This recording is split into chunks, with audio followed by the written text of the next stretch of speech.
உதயநிதிக்கு என்ன பேசுறன்றதே தெரியாம பேசுறா போல, எந்த நிலையை இருக்கிறார்ன்றதை அவர் டெஸ்ட் பண்ணாதான் நமக்கு தெரியும். ஸ்டாலின் அவர்களுக்கு தன்னுடைய சொந்த கட்சிக்காரர்கிட்டே என்ன சின்னன்னு கேட்கிற சூழல் இருந்து கொண்டிருக்கின்றது. சாதிக் பாஷா கதையை நாங்கள் பேச ஆரம்பித்தால் உங்களால் தெருவில் நடமாட முடியாது. உதயநிதி அவர்களே உங்களுக்கு சொல்லிக் கொள்வேன், நீ கிண்டலா பேசுற, முதல்ல உங்க அப்பாவுடைய டாக்டர் போய் பாருங்க. ரொம்ப மனக்குழப்பத்தில் இருக்கிறீங்க, முதல்ல போய் டாக்டரை பார்த்து நீங்க உங்களுக்கு ட்ரீட்மெண்ட் எடுங்க. ஏன்னு சொன்னா நீங்க ரொம்ப நாள் வாழணும்னு நாங்க நினைக்கிறோம். அந்த உதயநிதி பேசுற பேச்சை கேட்டா நமக்கு எல்லாம் ரத்தம் பெருகுது. நம்முடைய தலைவரை பார்த்து ஏளனமா பேசுறாரு. நான் கேட்கிறேன், ஸ்டாலின் அவர்களையும் பார்த்து உதயநிதி அவர்களையும் பார்த்து கேட்கின்றேன், அருமை அண்ணன் எடப்பாடியார் என்பவர் ஒரு சாதாரண சாமானியர் தலைவராக உருவெடுத்தவர். ஸ்டாலினும் உதயநிதியும் அப்படியா? கருணாநிதியால் திணிக்கப்பட்டவர்கள், கருணாநிதியால் அடையாளம் காட்டப்பட்டவர்கள். உருவாகிய தலைவர், ஆளுமை மிக்க தலைவர் அண்ணன் எடப்பாடியார்.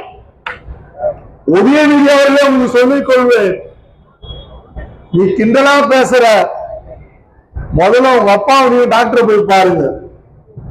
ரொம்ப மனக்குழப்பத்தில் இருக்கிறீங்க, முதல்ல போய் டாக்டரை பார்த்து நீங்க உங்களுக்கு ட்ரீட்மெண்ட் எடுங்க. ஏன்னு சொன்னா நீங்க ரொம்ப நாள் வாழணும்னு நாங்க நினைக்கிறோம்.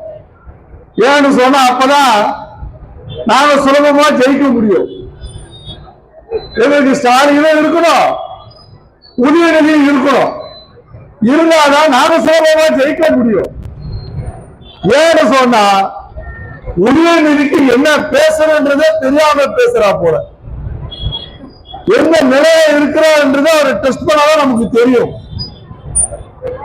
ஸ்டாலின் அவர்களுக்கு தன்னுடைய சொந்த கட்சிக்காரர்கிட்டே என்ன சின்னன்னு கேட்கிற சூழல் இருந்து கொண்டிருக்கின்றது. நாவடக்கம் தேவை. கூட இருக்கின்றவர்கள் பலி கொடுக்கின்றவர்கள் கருணாநிதி குடும்பம். அண்ணா நகர் ரமேஷ், சாதிக் பாஷா கதையை நாங்கள் பேச ஆரம்பித்தால் உங்களால் தெருவில் நடமாட முடியாது. ஸ்டாலின் அவர்களே, உதயநிதி அவர்களே, எழுதி வைத்துக் கொள்ளுங்கள். உங்களோட சேர்த்து இந்த சேகர் பாபியும் சேர்த்து 3 பேரும் சிறைக்குதான் செல்ல போகின்றீர்கள். இது நடக்க போவது நிச்சயம். உதயநிதிக்கு இன்னொன்னு சொல்ற, தம்பியை துபாய்க்கு அனுப்பிச்சு பேக் பண்ணலாம் நினைக்காத. ஆட்சி மாற்றம் வர்றப்போ அந்த தம்பிகள் எல்லாம் துபாயில இருந்தாலும் சரி, எந்த இடத்துல இருந்தாலும் சரி தூக்கிடுவோம். தம்பிகள் கொடுக்கின்ற வாக்கு மூலம் உங்களை நிச்சயம் வாழ்நாள் முழுவதும் சிறைசாலையிலே கம்பி வைக்கும். நான் வடக்கத்தோடு பேசு, என்ன ஏதோ வானத்திலிருந்து முடிச்சா மாதிரி. உங்களுக்கு தான் வெக்கமான சூடு சொரணை இல்லை. உங்க அப்பா சொன்னாரு, பத்திரிகை பேட்டியில கேக்குறாங்க, உங்க மகனை நீங்க கூட்டு வருவீங்க அரசுக்குன்னா நான் நிச்சயம் செய்ய மாட்டேன். மானஸ்தர் பேட்டி கொடுக்கிறார், நான் நிச்சயம் செய்ய மாட்டேன். என்னை தவிர என் குடும்பத்தில் இருந்து என் மகனா இருந்தாலும் சரி, என் மருமகனா இருந்தாலும் சரி, யாரும் அரசியலில் வரமாட்டார்கள் என்று சொல்லி இன்று கூச்சமே இல்லாமல் மக்களிடத்தில் கொண்டு போய் அந்த உதவத்திற்கு உதவாக்கரைக்கு துணை முதல்வர் என்று நீ அடையாளம் காட்டுகிறேன் சொன்னால் ஒன்னை விட சூடு சோதனையற்ற ஒரு தலைவன் தமிழகத்தில் வாழ்ந்ததில்லை. அதே உதயநிதி பத்திரிகையாளர் கேட்கிறாங்க, எனவே நீங்க அரசியல் வந்து பொறுப்பு போயிருந்தாங்க. ஐயோ, நான் இப்பதான் வரேன், அதனால எனக்கு அரசியல்ல எந்த பொறுப்பும் எனக்கு நான் வாங்கிக்க மாட்டேன் அப்படின்னு சொல்லிட்டு இன்னைக்கு பாத்தீங்கன்னா ஒரு முன்னாள் அமைச்சர் காந்தி செல்வன் 74 வயது காலில் விழுந்து கும்புறார். அதே மோடிஜி காலில் யாரு விழுந்தாலும் பதிலுக்கு அவரு காலில் விழுந்து காட்டுறார். ஆனா இந்த 50 வயசு இந்த உதயநிதி அதுக்கு பேரு பால்டாய் பாய் தான். பால்டாய் பாய் அது என்னவோ தெரியல. பால்டாய் சொன்னா பாவம் வருது. ஏன்னா தற்கொலை பண்ணிக்கிறதுக்கு எவ்வளவோ மருந்து இருக்குல்ல, ஏன் பால்டாயில போய் செலக்ட் பண்ணான்னு தெரியலையே. அதனால உங்களுக்கு தான் மன அழுத்தமும் மன வியாதியும் அதிகமாக இருக்கின்றது. தயவு செய்து நல்ல மருத்துவரை காணுங்கள். ஏற்கனவே பாருங்க கட்சிக்குள்ளே குழப்பம். ராஜா சொல்றாரு, நான் சொல்லல, உங்ககிட்ட மந்திரியா இருந்த ராஜா சொல்றாரு ஸ்டாலினுக்கு மூளை இல்ல. ஒரு ஆடியோ லீக் தான் வருது. ஸ்டாலினுக்கு மூளை இருக்கா? அவர் என்ன ஒரு தலைவரான அண்ணன் எடப்பாடி கேட்கவில்லை, அண்ணன் எடப்பாடி சொல்லவில்லை.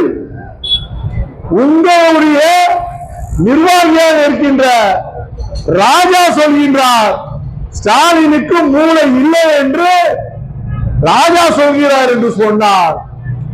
எங்கே வாழ்ந்து கொண்டிருக்கின்றீர்கள் என்பதை உணர்ந்து கொள்ளுங்கள். எங்களுடைய தலைவர் ஆளுமை மிக்க தலைவர், ஒரு சாமானியர், ஒரு விவசாயி, ஒரு கிளை செயலாளராக இருந்து உழைப்பின் மூலமாக படிப்படியாக வந்தவர். முதல் தேர்தலிலே அம்மாவுடைய சின்னமான சுயேட்சை சின்னம் தான் அது. சேவை சின்னத்தில் நின்று வெற்றி பெற்றவர் அண்ணன் எடப்பாடியார் அவர்கள். நான் கேட்கிறேன், ஸ்டாலின் அவர்களே, 1984 1000 விலைக்கு உதயசூரியன் சின்னத்தில் நின்ற உங்களை படுத்துக்கொண்டு அமெரிக்காவில் உடல்நிலை சரியில்லாமல் படுத்துக்கொண்டே எம்ஜிஆர் தோற்கடித்து காட்டினார். கே கிருஷ்ணசாமியிடம் ஸ்டாலின் முதல் தேர்தலில் தோல்வியை தான் கண்டார். இதுதான்டா வரலாறு. எல்லா வரலாறையும் மறைச்சிட்டு ஏதோ ஆகாயத்திலிருந்து குச்சா மாதிரி நீங்க பேசுறது தயவு செய்து நிறுத்திக்குங்க. நாங்க பதிலடி கொடுக்க ஆரம்பிச்சா உங்களால தாங்க முடியாது. நாவடக்கத்தோடு வாழ்ந்தால் நாங்களும் நாவடக்கத்தோடு பேசுவோம் என்று சொல்லி இந்த பகுதி மக்கள் எல்லாம் உங்களுடைய பொன்னான வாக்குகளை இரட்டை இலை சின்னத்தில் வாக்களித்து என்னை சட்டசபைக்கு தேர்ந்தெடுத்து அனுப்புங்கள். சேகர் பாபுக்கு பிரச்சனை இல்லை, அவருக்கு புலர் சிறை காத்துட்டு, அதனால அவர் அங்க தன்னாலே போயிடுவார். அதனால இரட்டை இலைக்கு வாக்களித்து பெருவாரியான வாக்கு வித்தியாசத்திலே என்னை வெற்றி பெறுமாறு உங்களை எல்லாம் நான் பணிவன்போடு கேட்டு என்னுடைய உரையை நிறைவு செய்கின்றேன்.